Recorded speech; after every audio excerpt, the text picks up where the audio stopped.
Évidemment, mes premiers mots, comme ça a été dit, seront pour saluer l'initiative de France Biolide, qui organise cette journée nationale qui est dédiée, comme vous le savez, à la bioproduction de biomédicaments.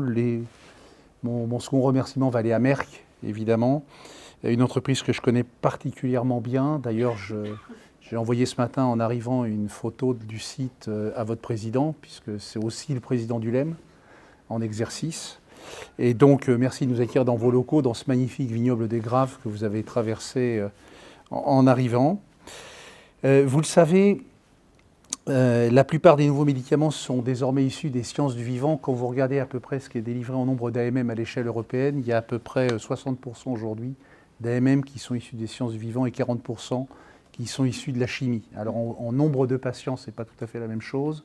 Mais en termes de volume d'AMM, ça donne bien une idée de la dynamique des sciences du vivant et des biotechnologies.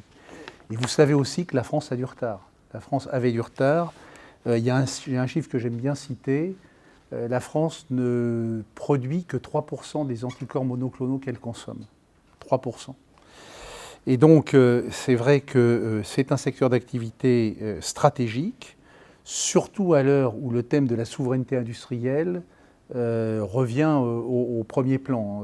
On a bien vu en post-Covid l'importance de la capacité pour un pays ou pour un continent à développer sa propre autosuffisance en termes de production.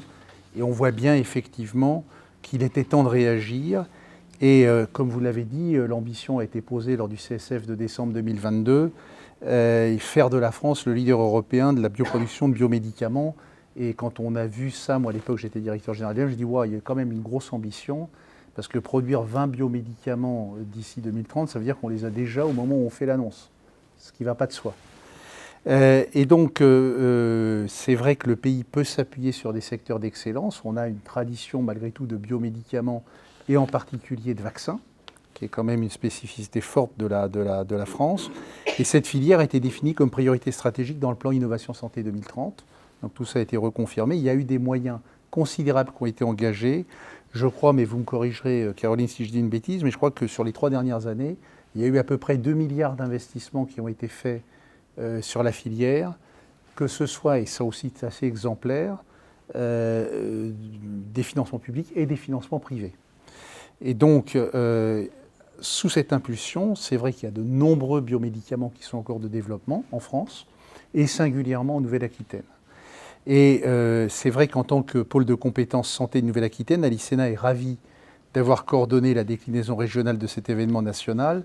J'en profite, mais vous l'avez fait, pour remercier les équipes, Alice, Samy et toute l'équipe, Frédéric qui est au fond de son lit, je crois, avec un bon Covid.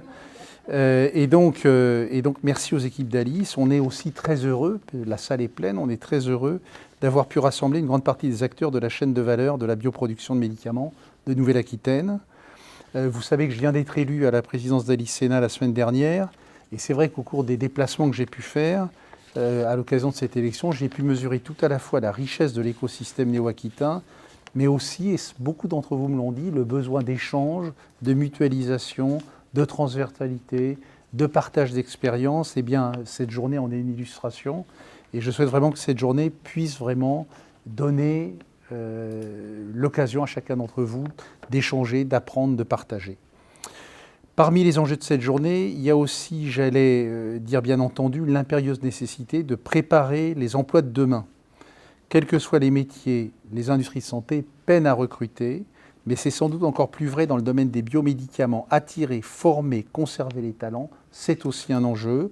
Ce sera d'ailleurs, et je l'ai dit lors de la première réunion du conseil d'administration d'Alice, ce sera d'ailleurs un des axes sur lesquels je proposerai au conseil d'administration d'Alicena de travailler de façon tout à fait prioritaire. C'est aussi pour ça qu'il est extrêmement important que le LEM, le syndicat de branche, qui est représenté par Arnaud, là au premier rang, que le LEM soit partenaire de cette journée. Il y a un dernier enjeu qui dépasse largement, et je m'arrêterai là, qui dépasse largement le cadre de la manifestation. C'est aussi que pour être viable, une filière sectorielle à prix administré comme celle des biomédicaments doit pouvoir bénéficier d'une politique d'accès au marché et d'une politique de prix et de régulation qui permettent à notre pays d'être compétitif. Autrement dit, la volonté politique, Le soutien à l'investissement industriel sont des conditions nécessaires, pas nécessairement suffisantes au succès. Vous le savez bien, surtout ceux d'entre vous qui ont des petites entreprises ou des entreprises de taille moyenne.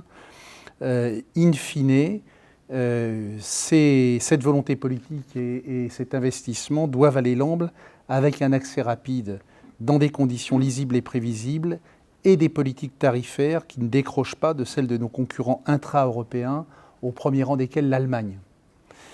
Donc merci à France Biolide.